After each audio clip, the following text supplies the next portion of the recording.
আজকে আপনাদের জন্য নিয়ে এসেছি পোলাও আর মুরগি ভুনা আর হাঁসের মাংস। এই যে মুরগির ভুনা আর হাঁসের মাংস আলু দিয়ে তরকারি।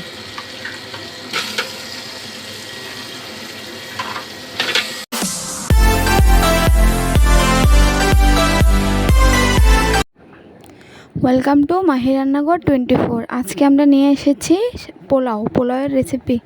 এই যে আমি এখানে পোলাও চাল 1.5 কেজি চাল ধুয়ে পানি ঝরিয়ে রেখেছি, কাঁচামরিচ কয়েকটা ধুয়ে রেখেছি, এদিকে পেঁয়াজ কুচি, লবঙ্গ, এলাচি, দারচিনি, তেজপাতা সব কিছু আমি ধুয়ে রেডি করে রেখেছি। আর এখানে আমি পাতিলের মধ্যে পরিমাণ মতন তেল দিয়ে দিচ্ছি। তেলটা গরম হয়ে গেলে তেলের মধ্যে আমি তেজপাতা, দারচিনি, লবঙ্গ, এলাচি সব কিছু দিয়ে ভালো মতন নাড়াচাড়া করে নেব। তারপর আমি এখানে পেঁয়াজ কুচি দিয়ে দিচ্ছি। পেঁয়াজটা আমি একটু বেরেস্তা করে নেব, এখানে একটু লালচে করে ভাজবো। এই যে আমি কিছুক্ষণ সময় নিয়ে ভাজতেছি। এই যে আমার ভাজা হয়ে গেছে। এবার আমি চালগুলো ঢেলে দিচ্ছি। চালগুলো ধুয়ে অনেকক্ষণ আগে রেখেছিলাম, এই জন্য চালগুলো একদম ঝরঝরা হয়ে গেছে। এবার আমি এখানে পরিমাণ মতন লবণ দিয়ে দিচ্ছি। লবণটা দিয়ে এখানে আমি কিছু কিশমিশ দিয়ে দিলাম। এই কিশমিশটা দিয়ে ভালো মতন নাড়াচাড়া করতে হবে। আপনারা এখানে চাইলে আলু বোখরা দিতে পারেন, কিন্তু আমার কাছে ছিল না, এই জন্য আমি শুধু কিশমিশটাই দিয়েছিলাম। এখানে আমি একটু আদা বাটা দিয়ে দিলাম, দিয়ে এবার একটু সময় নিয়ে কিছুক্ষণ কষিয়ে নিব। আমরা পোলাও রান্না করার ক্ষেত্রে একটু ভালো মতন যদি আমরা একদম ভাজা ভাজা করে নেই, তাহলে পোলাওটা একদম ঝরঝরা হবে। এই যে আমি অনেকক্ষণ টাইম নিয়ে ভেজে নিয়েছিলাম। এবার আমি পরিমাণ মতন ফুটন্ত পানি ফুটিয়ে রেখেছিলাম, ওইখান থেকে আমি পানি দিয়ে দিচ্ছি পরিমাণ মতন, দিয়ে ভালো মতন নাড়াচাড়া করে, এই যে ভালো মতন আমি নাড়াচাড়া করে মিক্স করে নিচ্ছি। নেওয়া হয়ে গেছে। এবার আমি কিছুক্ষণ এবার ঢেকে রেখে দেব। এই যে দেখুন একবারে ফুটে গেছে ভালো মতন। এই যে এবার আমি চুলার তাপটা একটু কমিয়ে ঢাকনা দিয়ে রেখে দিয়েছি। এই যে দেখুন একদম আমার পোলাও রান্না করা হয়ে গেছে। কিছুক্ষণ দমে রেখেছিলাম। এই যে একদম পোলাওটা একদম ঝরঝরা হয়েছে। বাফের জন্য আর কি একটু এরকম লাগছে, নাহলে পোলাওটা একদম ঝরঝরা হয়েছে। এই যে দেখুন, এই যে আমার পোলাওটা একদম হয়ে গেছে ঝরঝরা পোলাও। এই যে এদিকে আমার শাশুড়ি মা হাঁসটা ভালো মতন বেছে নিচ্ছে। আমাদের ঘরের যৌথ পরিবার, আমরা সবাই মিলেমিশে কাজ করি।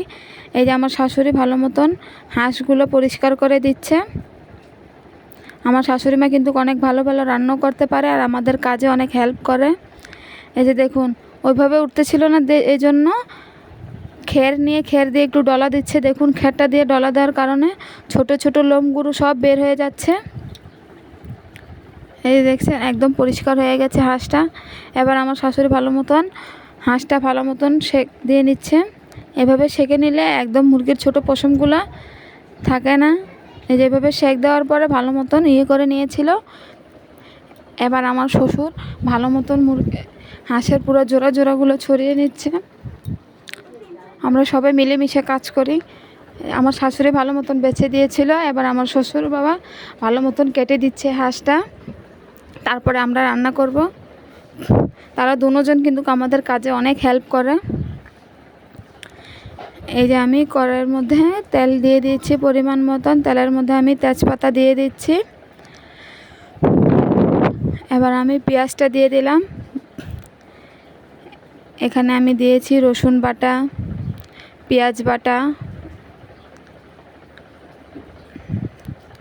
এটা ছিল জিরা বাটা,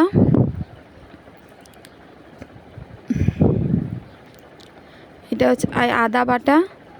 আমি সব বাটা মশলাটা আগে দিয়ে দিয়েছি। দিয়ে যে আমি একটু ভালো মতন নাড়াচাড়া করে নিচ্ছি। এই যে মরিচের গুঁড়াটা আমি কম দিয়েছি, কারণ এটার মধ্যে আমি কাঁচামরিচ দিব, এই জন্য। এই যে হলুদের গুঁড়া 1 চামচ, ধনিয়ার গুঁড়া, এই যে আমি সব কিছু দিয়ে দিয়েছি। আবার ভালো মতন নাড়াচাড়া করে নেব। আমি কিন্তু এখানে এখনও পানি দিই নাই, পানিটা দিব একটু পরে। এই যে আমি কাঁচামরিচ দিয়ে দিচ্ছি। কাঁচামরিচ সবগুলো আমি এখানে কেটে দিয়েছি। এই যে আমি একটু পানি দিয়ে দিলাম, দিয়ে আবার ভালো মতন কষিয়ে নিব মশলাটা। এই যে আমি মশলাটা একটু সময় নিয়ে কষাচ্ছি। পরিমাণ মতন আমি লবণ দিয়ে দিয়েছি। আমি এখানে 1.5 চামচের মতন লবণ দিয়েছি। এই দেখুন আমার মশলাটা কষানো হয়ে গেছে। এবার আমি হাঁসের মাংসগুলো ধুয়ে রেখেছিলাম, ওই হাঁসের মাংসটাও দিয়ে দিচ্ছি। দিয়ে এই সবগুলো আমি হাঁসের মাংসটা দিয়ে দিয়েছি। এবার ভালো মতন মিক্স করে নিব। আমাদের ঘরে কিন্তু যে কোনো কাজ আমরা সবে মিলেমিশে করি। আমার শ্বশুর, আমার শাশুড়ি আমাদের কাজে কিন্তু অনেক হেল্প করে। আপনারা দেখেছেন, তারা আমাদের অনেক হেল্প করে। আপনারা আমাদের পাশে থাকবেন, আমাদের চ্যানেলটাকে সাবস্ক্রাইব করবেন। এই যে আমি ভালো মতন কষিয়ে নিচ্ছি। এই যে আমার ভালো মতন আমি কষিয়ে নিয়েছি, প্রায় 15 মিনিটের মতন আমি কষিয়েছিলাম। এবার আমি ঝোলের জন্য পরিমাণ মতন পানি দিয়ে দিচ্ছি। এই তরকারিতে কিন্তু আমি আলু দিব, আলুটা একটু পরে দিব। এই যে আমি পরিমাণ মতন পানিটা দিয়ে এই যে কিছুক্ষণ আমি ঢেকে রেখেছি, প্রায় 10-15 মিনিট আমি ঢেকে রেখেছিলাম। এবার আমি ঢাকনাটা খুলে ভালো মতন নাড়াচাড়া করে নিয়েছি। এই যে আমি ভালো মতন নাড়াচাড়া করে নিয়েছি। এবার আমি আলুটা দিয়ে দিচ্ছি। আলু আমি ভালো মতন কেটে ধুয়ে রেখেছিলাম। এই যে এবার আমি পরিমাণ মতন আলুটাও দিয়ে দিয়েছি।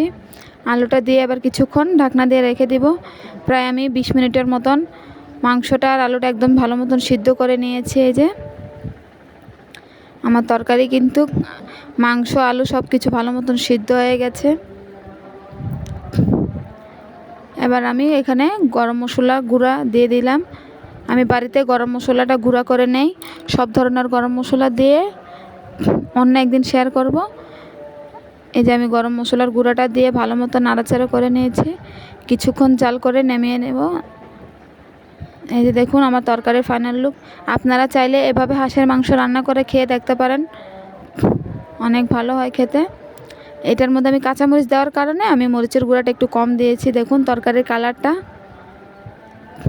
আমাদের ঘরে সবাই হাঁসের মাংস অনেক পছন্দ করে, এই জন্য হাঁস আমাদের প্রায় রান্না হয়। আমি হাঁসের মাংস খাই না বলে এই জন্য আমার জন্য মুরগি রান্না করা হবে। আমার মেয়েরা হাঁসের মাংস খেতে চায় না, নাহলে সবাই হাঁসের মাংস অনেক পছন্দ করে। এই যে এখানে আমার যা ভালো মতন মুরগিটা পরিষ্কার করে নিয়েছে। এই যে ভালো মতন বাছতেছিল, এই যে বাছা হয়ে গেছে দেখুন। এবার আমি মুরগিটা ভালো মতন সেঁকে নিচ্ছি।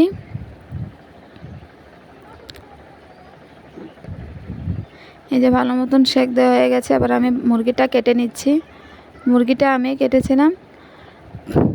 আমার শ্বশুর কিন্তু হাঁস মুরগি কাটতে কিন্তু অনেক পছন্দ করে। আমরা বলি যে আমরা কাটি, তারপরে উনি বলেন না আমি কাটবো। এই জন্য মাঝে মধ্যে উনি আবার মাছ মাংস এলে কেটে দেয়। আমরাও কাটি, কিন্তু বেশিরভাগ বাবাই কাটে।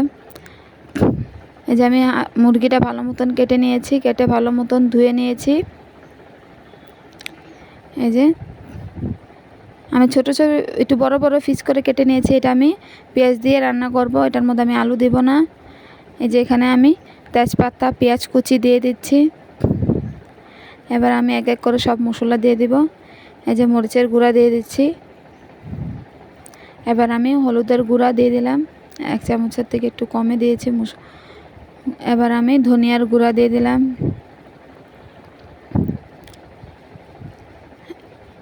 এবার পরিমাণ মতন লবণ। এই যে এখানে রসুন বাটা, আদা বাটা, এটা পেঁয়াজ বাটা, তারপর ধনিয়া বাটা, জিরা বাটা, ধনের গুঁড়া দিয়েছিলাম আর এখানে জিরা বাটা দিয়েছি। এবার আমি তেল নিয়ে নিলাম। এখানে আমি আজকে সয়াবিন তেল দিয়ে রান্না করতেছি। তেল দিয়ে ভালো মতন এবার মাংসগুলো মেখে নিচ্ছি। এই যে মাংসটা আমি একটু ভালো মতন মেখে নিয়েছি। একটু সময় নিয়ে এভাবে মাখলে কিন্তু মাংস রান্না কিন্তু অনেক মজা হয় খেতে। তারপর আমি কিছুক্ষণ রেখে দিয়েছিলাম 10 মিনিটের মতন। তারপর আমি চুলার মধ্যে বসিয়ে ভালো মতন এই যে কষিয়ে নিচ্ছি। আমি কিন্তু অনেক টাইম নিয়ে কষিয়েছিলাম। এই যে প্রায় 10 মিনিটের মতন আমি কষিয়েছি মাংসটা। এই দেখুন নিচে লাগতেছিল। আমার মাংস কষানোর পর এরকম কালার এসেছে। তরকারিটা কিন্তু অনেক মজা হয়েছিল, আমার মেয়েরও অনেক খেয়েছে।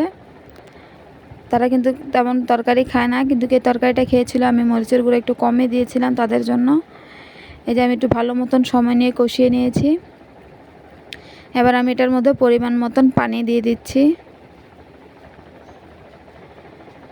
এই যে পরিমাণ মতন পানি দিয়ে তারপর আমি এবার ভালো মতন নাড়াচাড়া করে নেব।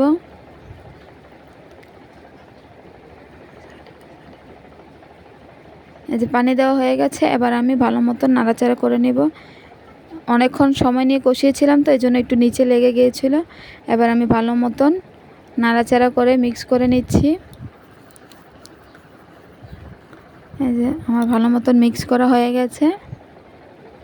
তরকারিটা কিন্তু বেশি লাল দেখা যাচ্ছে, কিন্তু তেমন ঝাল হয়েছিল না খেতে। আমি মরিচের গুঁড়ো একটু কমে দিয়েছি। এই দেখুন আমার মাংস কিন্তু প্রায় সিদ্ধ হয়ে গেছে। এই যে আমার তরকারি প্রায় ঘনিয়ে এসেছে। এবার আমি এটার মধ্যে গরম মশলার গুঁড়াটা দিয়ে দিলাম। এবার আমি ভালো মতন গরম মশলাটার সাথে মিক্স করে নেব তরকারিটা। এই যে আমার তরকারি কিন্তু হয়ে গেছে, রান্না হয়ে গেছে একদমই। আপনারা চাইলে এভাবে রান্না করে খেয়ে দেখতে পারেন, অনেক মজা হয়।